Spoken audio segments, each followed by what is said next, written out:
Amigos, ¿cómo están? Bienvenidos a Radio Uruguay, bienvenidos a La Máquina de Pensar. ¿Cómo andan? Espero que anden bien. Son las 19:02 aquí en Montevideo, en la ciudad vieja, una ciudad vieja en mitad de en mitad de la Semana Santa ciclista o de turismo aquí en Uruguay, que está cada vez más vacía, nos está pareciendo a Soy Leyenda prácticamente. Estamos con Gonzalo Gervás en controles de emisión, que aquí está haciendo presencia, y con Carolina de Cuadro en la producción de este programa, amigos. Hoy estamos vamos a llamar a México. Ustedes saben, el año pasado tuve la fortuna de poder participar en la cumbre, en una especie de encuentro de microficción iberoamericana, el tercer encuentro en concreto, hace 3 años que se va realizando en la Feria del Libro de México DF, en el DF, y ahí conocimos a Laura Elisa Vizcaíno, que creo que está del otro lado de la línea. Laura, ¿andás ahí? ¿Cómo andás, Laura?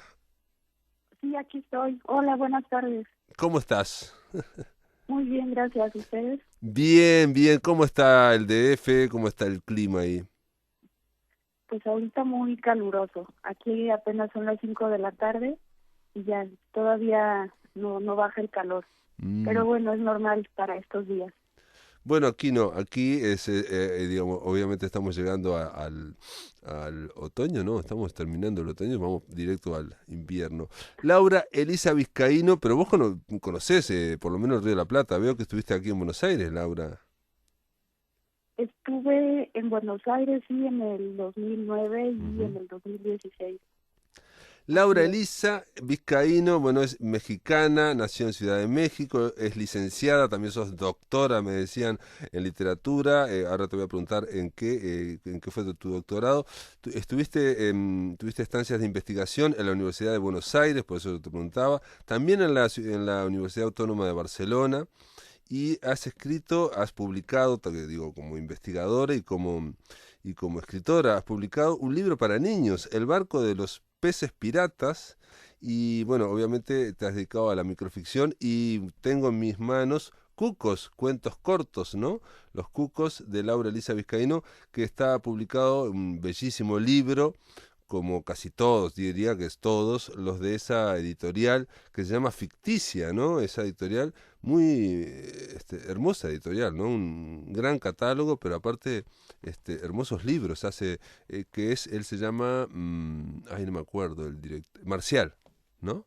Sí, Marcial Fernández. Marcial Fernández es el encargado, ¿no? Sí. Contame primero el tema de esto del libro de cuentos en el 2015.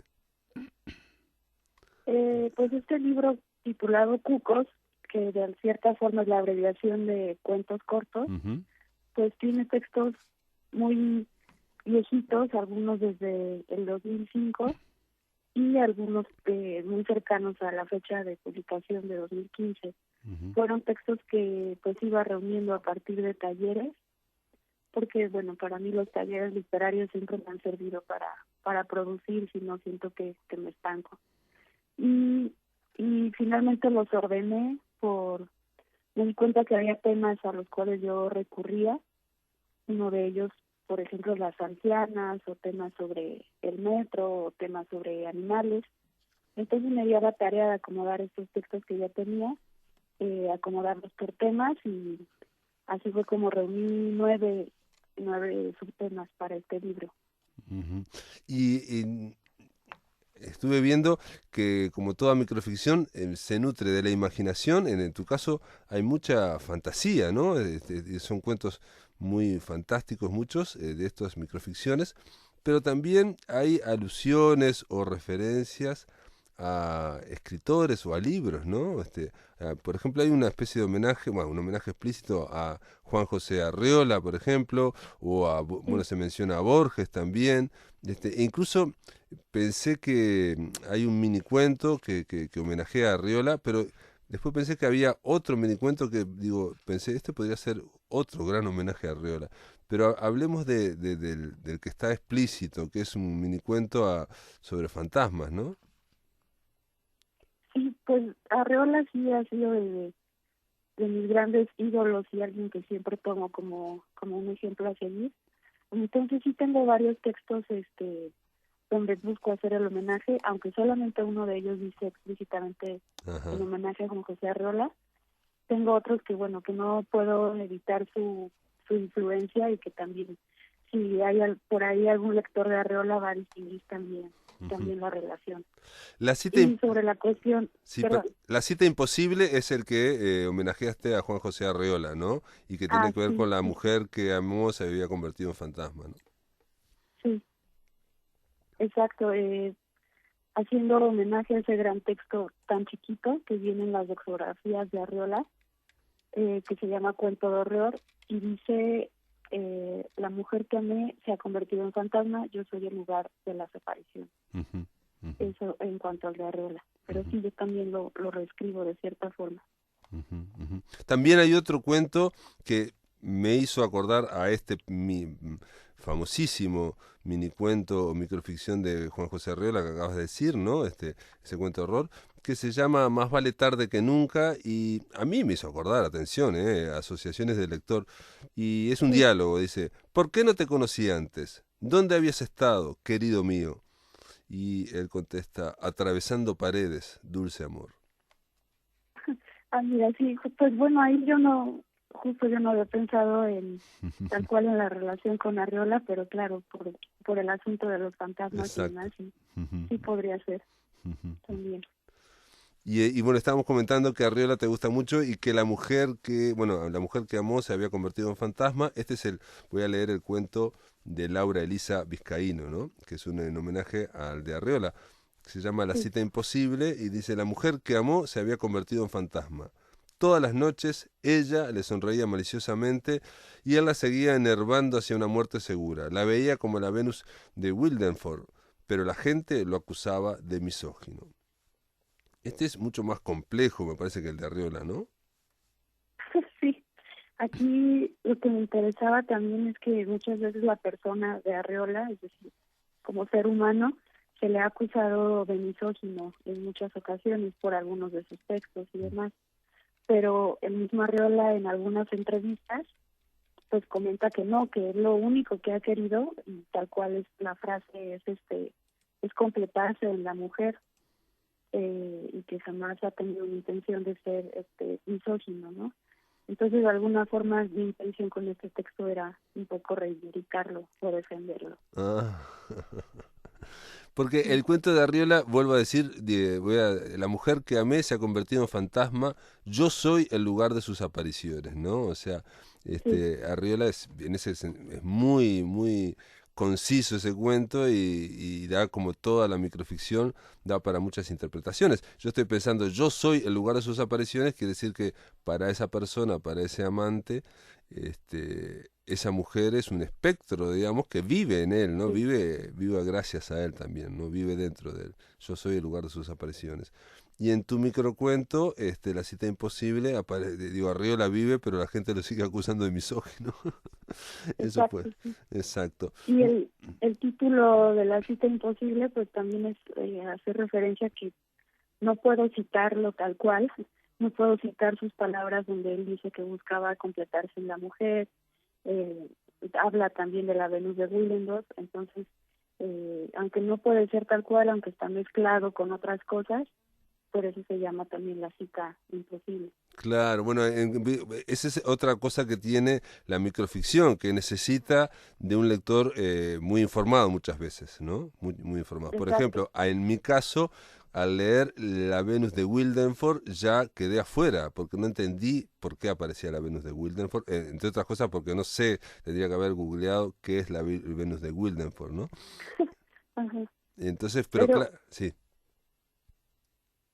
sí, bueno, en muchas ocasiones dicen que los escritores no debemos de explicar nuestros textos, pero ya me habían comentado justo sobre este texto y la complejidad y que a qué se refiere, ¿no? Pero, y sí, precisamente es a partir de mi lectura de las entrevistas de Arreola y cómo Arreola se ha defendido cuando se le ha acusado de misógino. Ujú. Y como por otro lado es alguien que también siempre ha hablado sobre la mujer, sobre la Venus, sobre la inspiración con la mujer y la complejidad de la pareja, ¿no? Ujú. Sí, Laura Elisa, también hay que pensar que Arriola era un ser, digamos, una personalidad muy fuerte, ¿no? En México, ¿no?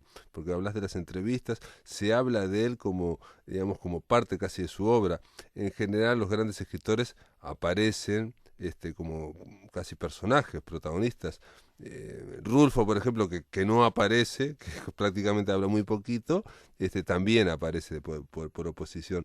Pero en el caso de Juan José Arriola me enteré cuando estuve el año pasado, él participaba en programas de televisión, en fin, tenía programas de televisión. Sí, y también participaba en teatro y un montón de cosas, y sí, era una personalidad. Eh, Mi abuelo nació en el mismo pueblo donde Arriola nació, y me cuenta que de niño veían a Arriola en bicicleta y Arriola siempre traía una capa, entonces le llamaban el vampiro, como un apodo. Pero sí, en muchos aspectos, en el teatro, en la televisión, eh, también era ajedrecista, en fin, era alguien que siempre se hacía notar, y curiosamente, a pesar de ser muy popular, muy conocido, parecía de agorafobia, es decir, que no podía estar en los lugares abiertos sin Mm, sentir ansiedad, ¿no?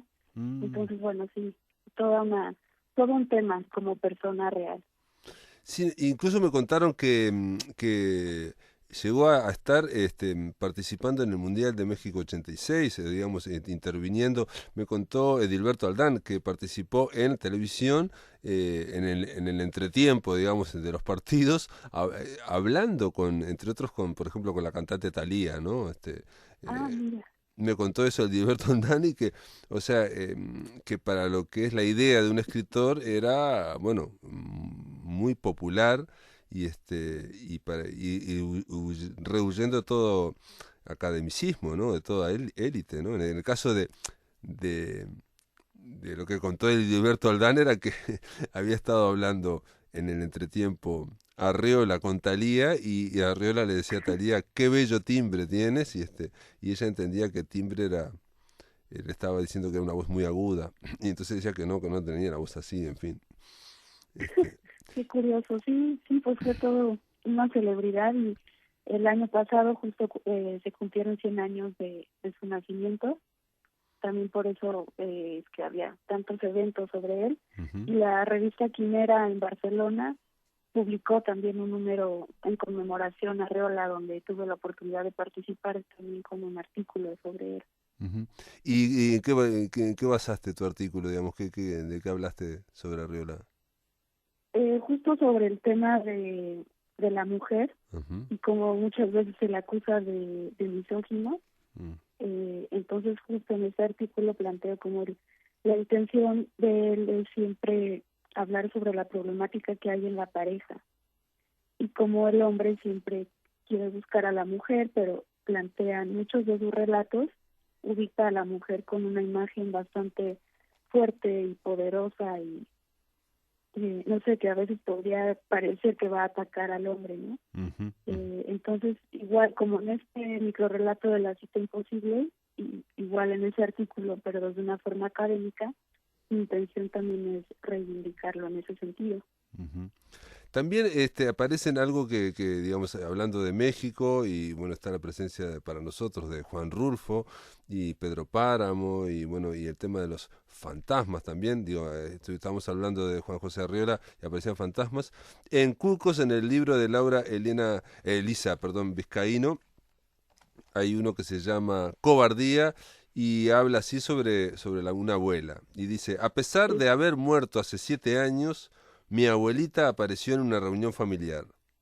La recibimos con gusto y como un acuerdo implícito nadie mencionó su condición de muerta para no molestarla. La velada transcurrió cómodamente, pero al despedirnos ninguno de nosotros se ofreció a llevarla.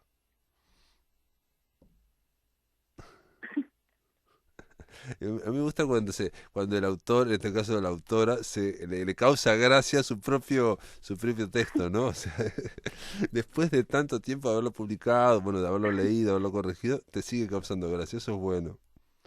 Bueno, lo que pasa es que ese relato le tengo un cariño especial porque realmente surgió de un sueño que tuve con mi abuela, que tenía 7 años de haber muerto en ese entonces. Y Mm, tal cual lo que hice fue transcribir ese sueño. Mirá vos. Y ese microrrelato lo mandé a un concurso de una revista que existía hace mucho aquí en México, que se llamaba Asfáltica. Ujú. Y bueno, no ganó un premio, pero sí ganó mención honorífica, ¿no? Mm. Pero en sí es un relator que le tengo un particular cariño, por eso es más bien como una risa Genial. con cariño. Genial, Aurelisa. ¿Y cómo se logra, mirá la pregunta que te voy a hacer, una pregunta bastante difícil, ¿cómo se logra transponer un sueño con toda la información que hay, con toda la vivencia, la emoción? Borges decía, por ejemplo, no lo inventó él, sino que Borges citaba a otro que lo había dicho, no recuerdo quién, que cuando estamos despiertos asociamos ideas, conceptos y podemos crear imágenes, podemos hacer metáforas, podemos crear imágenes. Pero cuando estamos dormidos y soñamos, detrás de cada imagen no hay una idea, hay un sentimiento. Ah, Y qué bonito. es muy, Muy muy bello. importante eso porque quiere decir que todo lo que vemos en los sueños no solamente nos da, digamos, significados de esto, pero hay sentimientos en cada uno de los aspectos, digamos, de todos los actores que aparecen en el sueño, que son aspectos nuestros. Y en el caso, la pregunta que te hacía, que es un poco más breve, para hacerla breve, es ¿cómo haces para pasar ese mundo tan intenso y tan fuerte de un sueño a un microcuento? Sí, pues sobre todo quizás para una respuesta breve siempre tener en mente al lector, Mm, porque claro, lo que yo soñé, pues bueno, yo conocí a esta abuela, yo entiendo esos sentimientos que me mencionas en la cita de Borges, pero bueno, si siempre tengo en mente que va a haber un lector que no está en mi cabeza, sino que va a tener otras asociaciones, pues por eso tengo que encontrar las palabras adecuadas. ujú, ujú.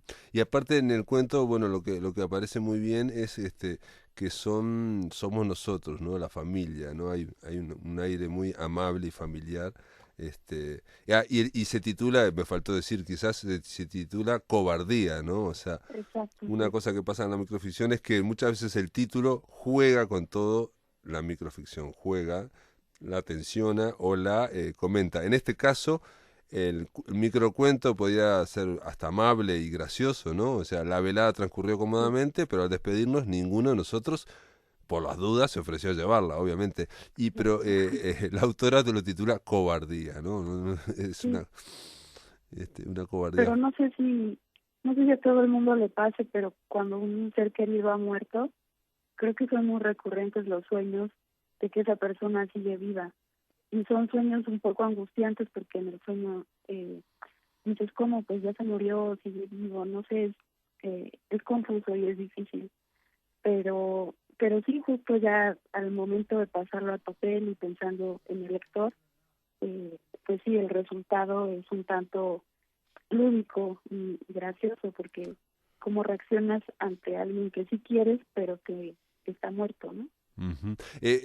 Acá lo que lograste es, normalmente lo que mencionas de soñar con una persona muerta y después incluso cuando se sabe que está muerta, es algo que tiene un efecto perturbador. En este caso le diste un giro y es un efecto gracioso, simpático, lúdico, como dices, Sí, ¿no? Es amable si se quiere.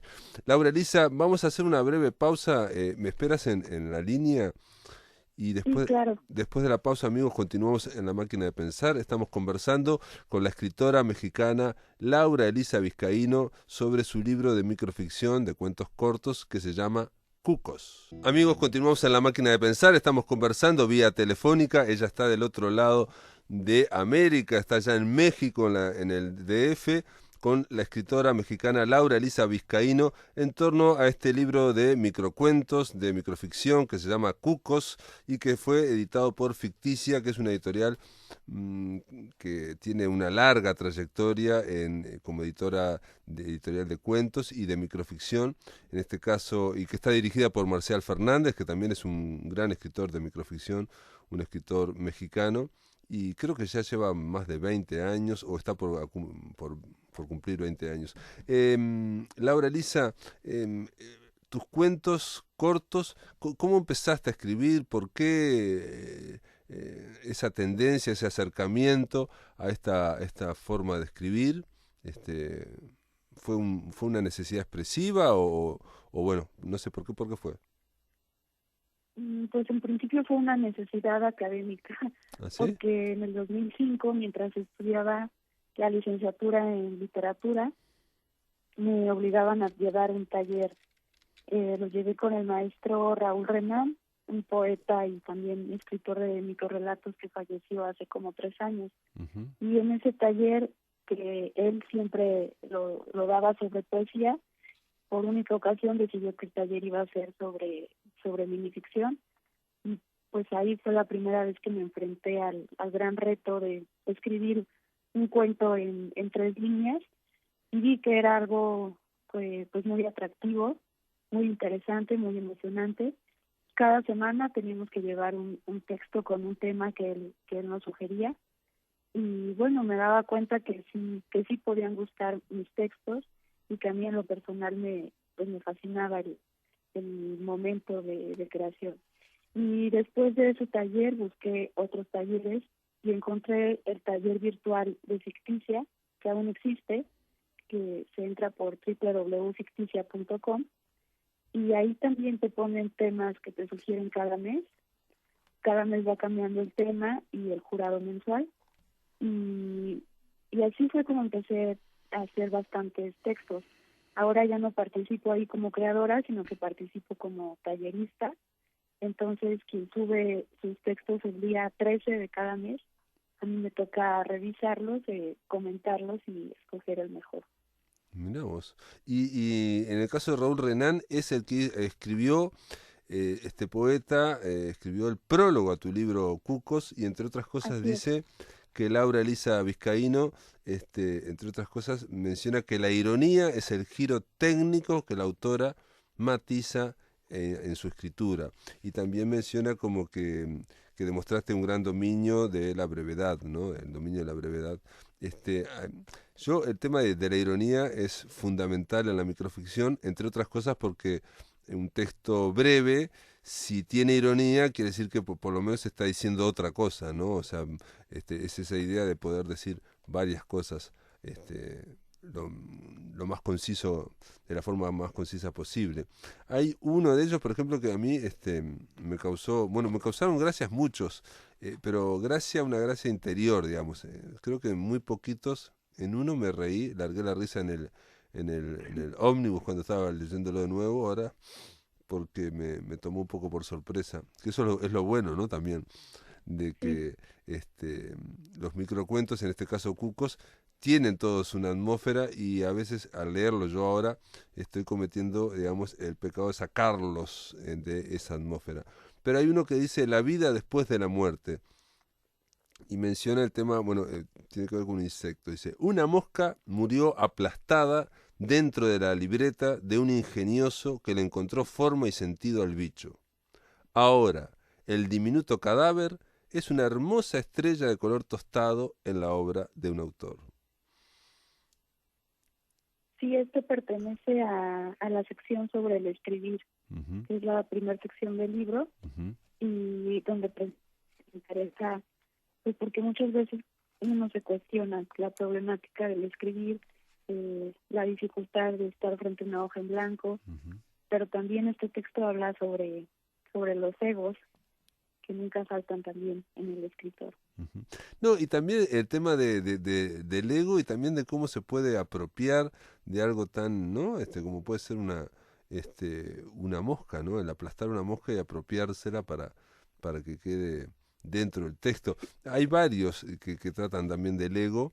En concreto hay Sí, uno que dice Hoja en Blanco que menciona el tema de la rendición, de rendirse, ¿no? Este, sí, que también tiene que ver con el ego, o hay otro que se llama Abismo, que también tiene que ver con el terror a la página en blanco, y hay sí. uno que me causó gracia, digo, obviamente no creo que a los amigos de la máquina de pensar les cause tanta gracia como a mí, pero yo largué la risa, quiero decirlo, porque me llamó mucho la atención. Dice, este es un vampiro tan tímido que en vez de morder en el cuello, muerde en la entrepierna.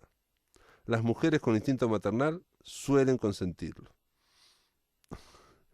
Me Sí, cau- este pertenece a la sección de seres no tan imaginarios para referirme a los animales.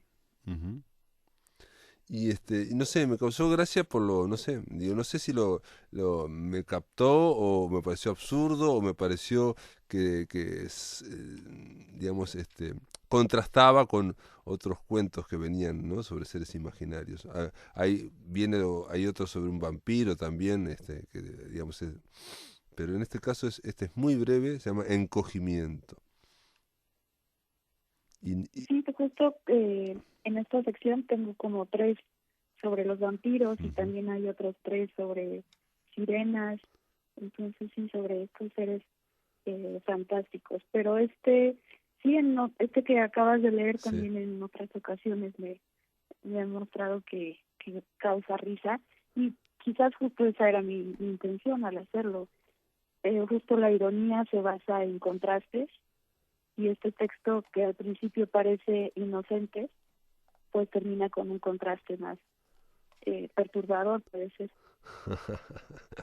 No, a mí me parece, porque aparte los que digo te conocen, Laura Elisa Vizcaíno, lo mencionan también en esta reseña que te hicieron a Marco Antonio Campos, que te hizo. Marco Antonio Campos, sí. Sí, que estamos hablando de una de las celebridades de la microficción mexicana, Marco Antonio Campos, y justo hizo una reseña de tu libro Cucos y mencionaba Sí, precisamente el contraste entre la personalidad de Laura Elisa, que parece, bueno, muy, así, muy correcta, muy tímida, y sin embargo aparece un mundo interior muy perturbador. Y en este caso a mí me causó gracia, no sé si no estaba pensando en la autora, pero me causó gracia por cómo venía el libro.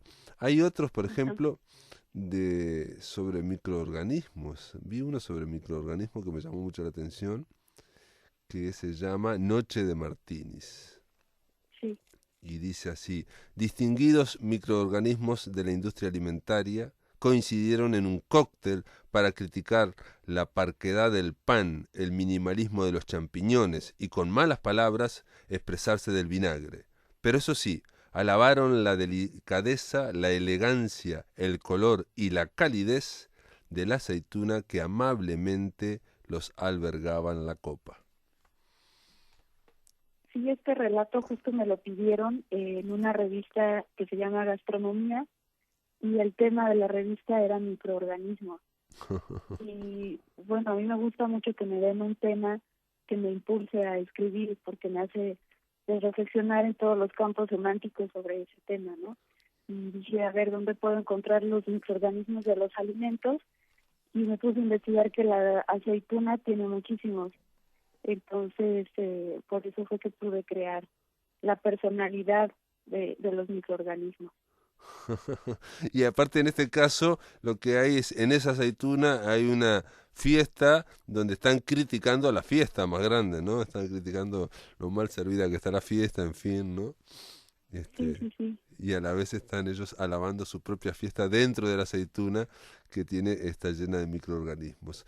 Este, mm, bueno, hay otros que me gustaría mencionar, pero bueno, no sé.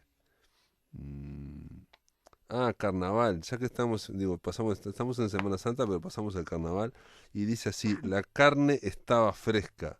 En la vía pública muchos tipos de carne se movían al compás de la música, sudaban las carnes jugosas, se rozaban unas a otras las carnes blandas y se quitaban los pellejos sin recato.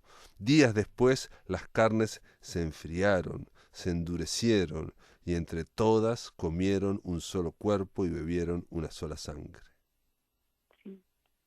Te cuento que este texto también surgió de los talleres virtuales de ficticia y Ujú, fue un mes en el que Luisa Valenzuela era el jurado, entonces ella propuso el tema del carnaval. Y ella siempre le encanta el asunto de las máscaras y la cuestión del carnaval. ujú, Y entonces fue para esta ocasión que preparé ese texto.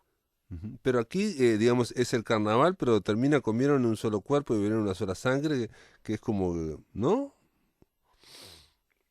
Sí, claro, justo por estos temas de lo que pasa con el carnaval, la Semana Santa y Claro. eh, y el asunto de la carne. Por eso repito tantas veces con toda la intención Ujú, la palabra claro. carne. Porque la idea del carnaval, la fiesta del carnaval, es 40 días antes de Semana Santa, ¿no?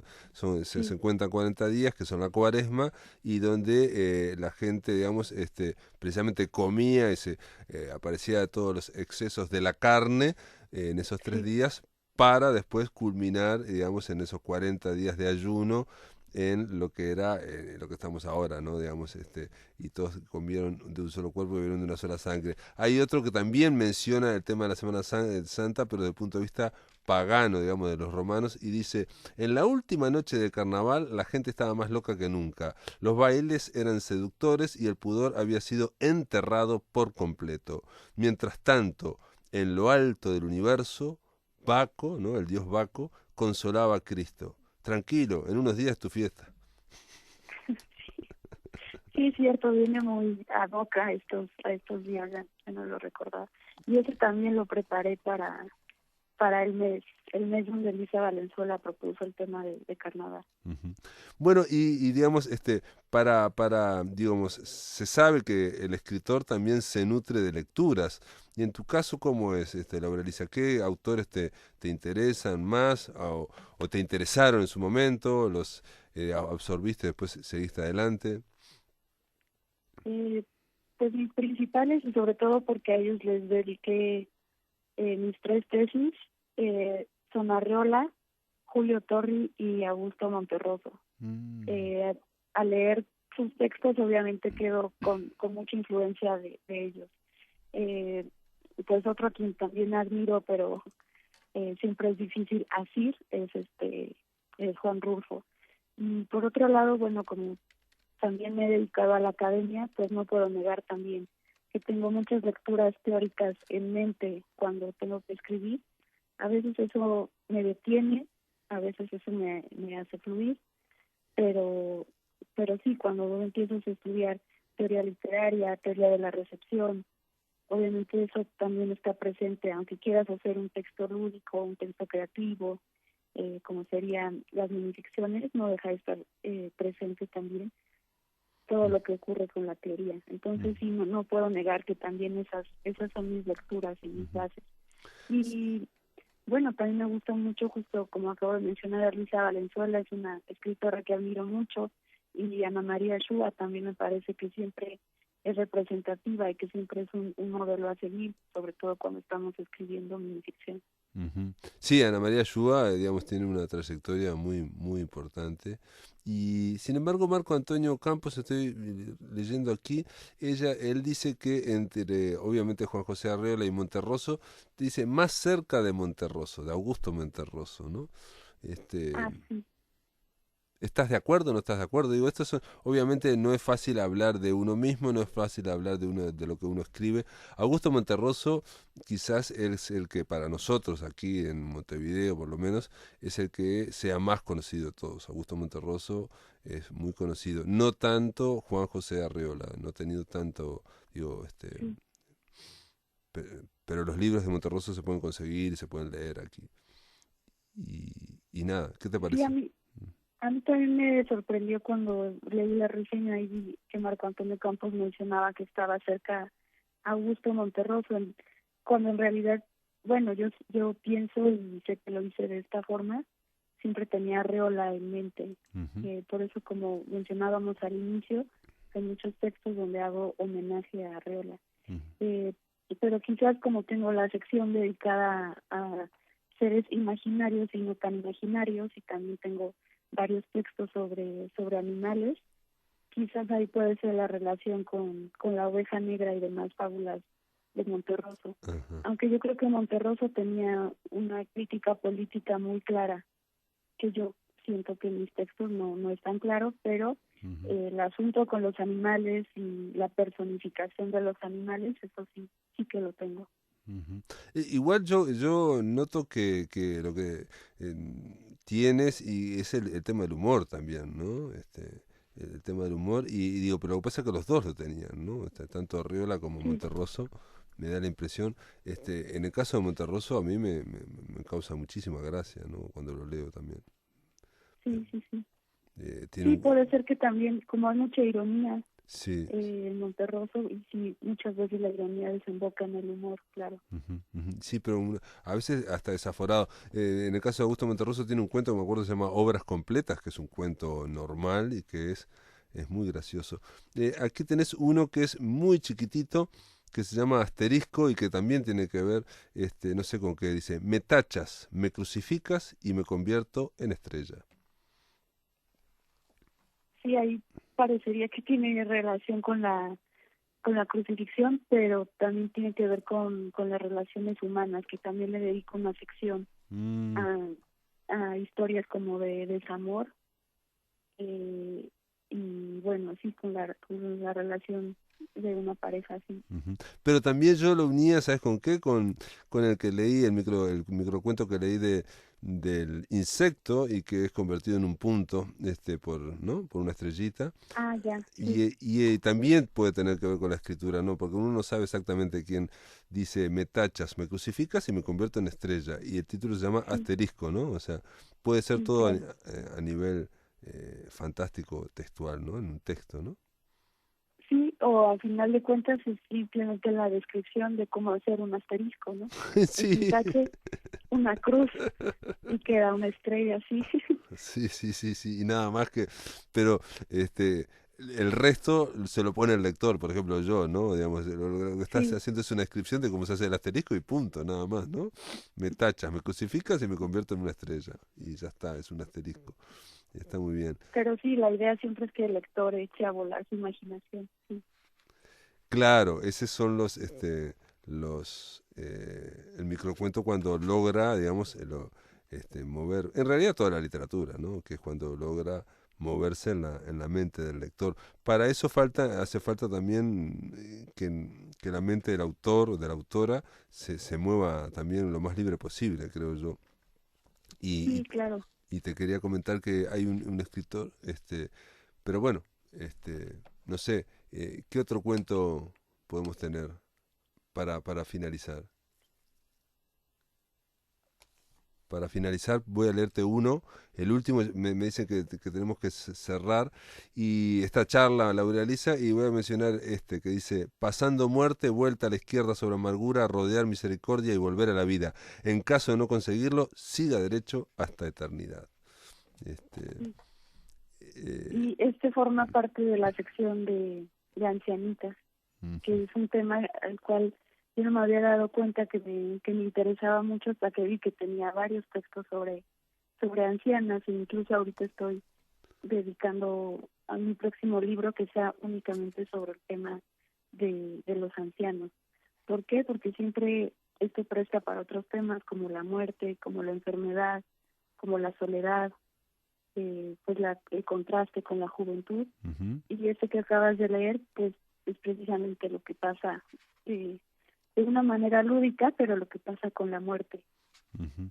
Bueno, Laura Lisa, te digo que ahora un oyente nos acaba de escribir y me dice que cuando estuvimos hablando de asterisco, de me tachas, me crucificas y me convierto en estrella, me acaba de decir que, claro, no se había dado cuenta que asterisco viene de astro también, ¿no? Tiene que ver con el astro.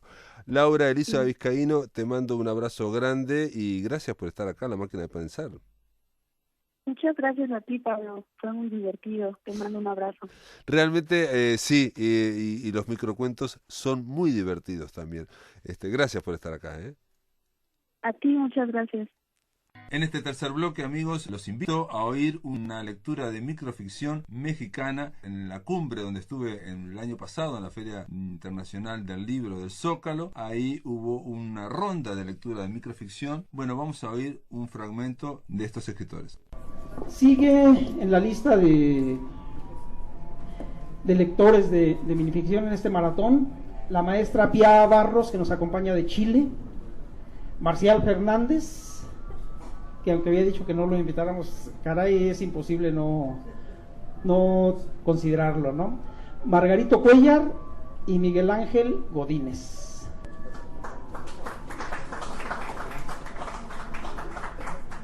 Empezamos con Pia Barros. Hola, buenos días. Yo quiero agradecer la invitación. Por supuesto, estar aquí es maravilloso, pero quiero aprovecharme y en vez de leer voy a hacer lo mismo, me voy a aprovechar, pero con mucho menos, por supuesto, charreteras de las que debería, para leer una secuencia de 1000 cuentos que en realidad constituyeron una novela. No se asusten, pero son 7 minutos. Me robo los 7 minutos. Si cualquier cosa me golpean con el micrófono y me bajo, no hay problema. Soy de Chile, soy feminista y creo que el microcuento, la microficción, o como quieran llamarla, una escritura para los nuevos tiempos, una escritura para los nuevos milenios, y es la escritura que corresponde para el cambio social. Por eso quiero leerles este cuento que se llama Bocas Cosidas, que no es un cuento en realidad, no importa, no voy a explicar teoría. Se llama Bocas Cosidas, dice, el primero dice: maldita, soy hija de mi padre. En ese villorrio las mujeres llevan cosidas las comisuras de los labios para que no escurra la bilis del horror barbilla abajo. Cuelgan ropas sostenidas en los alambres, flameando al viento rabioso de las mañanas. Los colores enturbian el paisaje de Cerro Socres. Es extraño, porque ellas siempre visten de negro, suspendida en su calidad de hijas sobre el tiempo y madres tempranas de otras madres hijas. En todas las casas ensombrecidas por la pobreza y el secreto, hay un mueble que solo contiene sábanas manchadas. Jamás se lavan, tienen la ignominia de la derrota en la sangre que ostentan. Y las madres niñas cosen sacos blancos para reponerla de los tendidos, pidiendo la tregua de paz que nunca llega.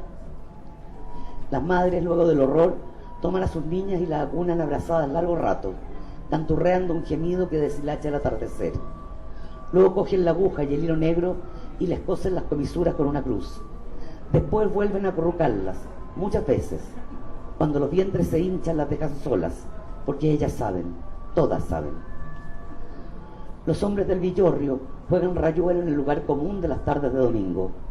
Beben cerveza y se golpean las espaldas. Ríen fuerte a veces. Las mujeres madres niñas ponen doble tranca a la puerta antes de que regresen, solo para que los domingos continúen siendo día sagrado. 2 veces al año, los hombres se marchan y ocurre la fiesta de las palabras. Durante esa semana, caminan hasta el sitio acordado, preparan fuego, teteras, mate. A rato es audible una risilla de boca cocida. Puntuales con el ocaso reparten el mate. La mayor dice: flor de la pluma, y se suman susurros de seda, azulejo, libro, cinta, chocolate, y las palabras vuelan suspendidas sobre las pavesas de las brasas.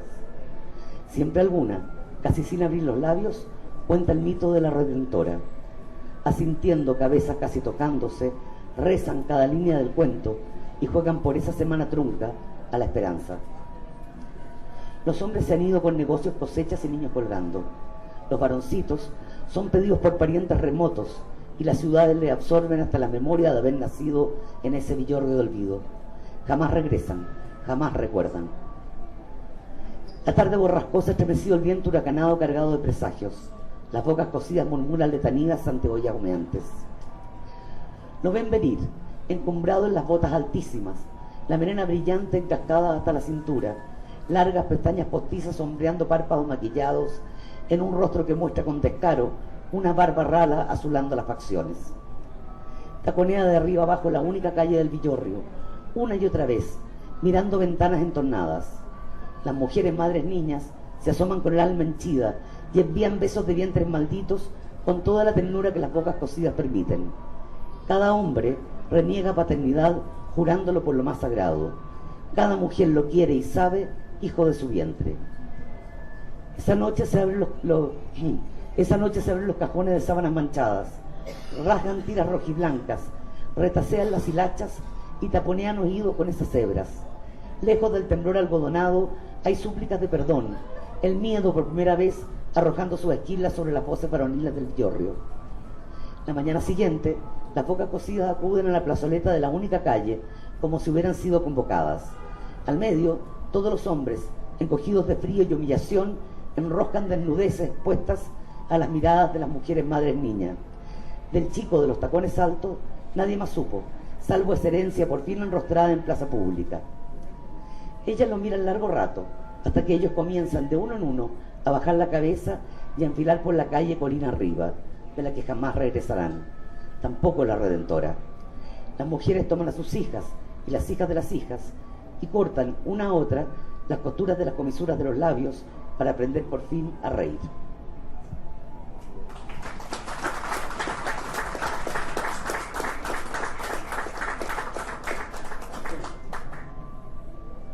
Soy Marcial Fernández y soy alcohólico. Este es un chiste que hizo, que se lo acaba de plagiar a Pedraza. No sé qué, una vez dijo la barbaridad en Bellas Artes. Es bonito, ¿no? Naufragio. Arrojó una botella al mar. De inmediato obtuvo respuesta. Cárcel por crimen ecológico. Certeza. Se sabía faraón, pues estaba seguro de que sus muchos amigos imaginarios se irían con él a la tumba. A perpetuidad. Tras una vida de sufrimiento, aseguró un lugar en el cielo, pero ni ahí dejó de sufrir, padecía vértigo.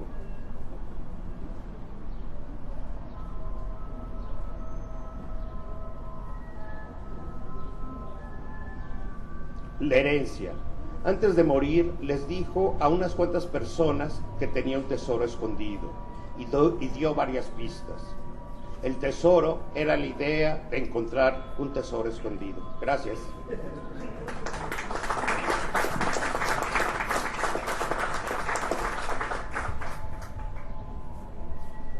Buenos días. Bueno, me siento un poco como el aficionado que se mete a la cancha y luego nadie se dio cuenta que estaba ahí y se queda ya jugando en la cancha. La verdad contento y agradecido aquí con los amigos que han organizado este encuentro, con Javier Perucho, Marcial. En realidad un poco Javier es el culpable de que esté aquí, porque digamos él ha reunido algunos de mis aforismos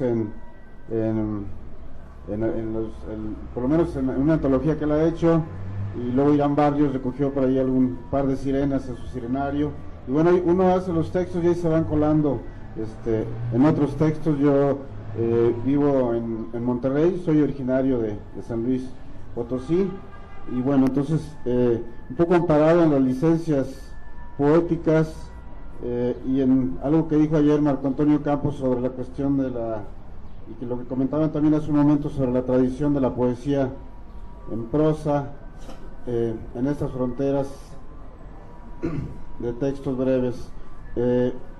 Este es un poema del libro que se llama Las Edades Felices. Es un texto, de lo que estoy seguro es que es un texto en prosa, de eso sí estoy seguro, y se llama Concierto. Un tiempo remoto ya en la historia, las fisuras del mundo se curaban con besos. En el mercado negro se cambiaban pistolas por besos, se vestía a la moda por unos cuantos besos. La gente era feliz, no había crisis y el promedio de vida era mayor. Los mejores besos eran producto de exportación, mas vinieron sequía y enfermedades, la cosecha de besos se fue a pique, la tierra perdió sensibilidad o se cansó de lo mismo, los almacenes de besos llenos de hongos, los amantes usan máscaras para no contagiarse, terminó la época de los besos, viene la de las máscaras. Los besos ponían en movimiento a miles de células. Las células desempleadas se hospedan en casa de los hongos. Hablo de tiempos luminosos, cuando las únicas guerras eran las del amor. Luego, el amigo Carlos López publicó este pequeño libro que se llama El sueño de la sombra. Spóndilos, son dos pequeños libros de aforismos. Y bueno, de allí, esos libros se quedaron por ahí en Dr. Berti 185, junto con todos los libros de Carlos López y toda la obra que tenía allí, su equipo. Y ayer logré rescatar uno de aquí del stand de Praxis, casi me hinqué a la mujer que estaba allí, y dentro de su portafolio, uno de los libros que estaba en mente sacó y me lo vendió a mitad de precio por ser autor de Praxis. Y les comparto este texto. Pasé la mitad de mi vida preparando mi ejército para la madre de todas las batallas. Un beso de la terrible bastó para desarmarme y capturar mis guerreros. Yo me rendí, no tenía caso resistirse a la crueldad enemiga. Y un par de textos inéditos. Teoría de la sombra. El hombre esperó en vano a que su sombra saliera a la superficie. Ella se quedó a vivir por siempre en el fondo del mar. Concierto para risa y demasiado amor. La risa de la mujer se expande como una cascada en la estación del tren. Su risa de agua que cae se convierte en música, y a medida que el hombre la abraza, la risa sube de intensidad. La risa de la mujer escapa de las teclas de sus dientes, mientras el hombre prolonga con tal fuerza el abrazo que la mujer se queda quieta. Pronto, con la risa dibujada en el rostro, tomará un tono púrpura. Al desplomarse, caen las notas musicales de su risa, que ruedan por la estación, dando pequeños aullidos de dolor e incrustándose en las ruinas del silencio. Gracias.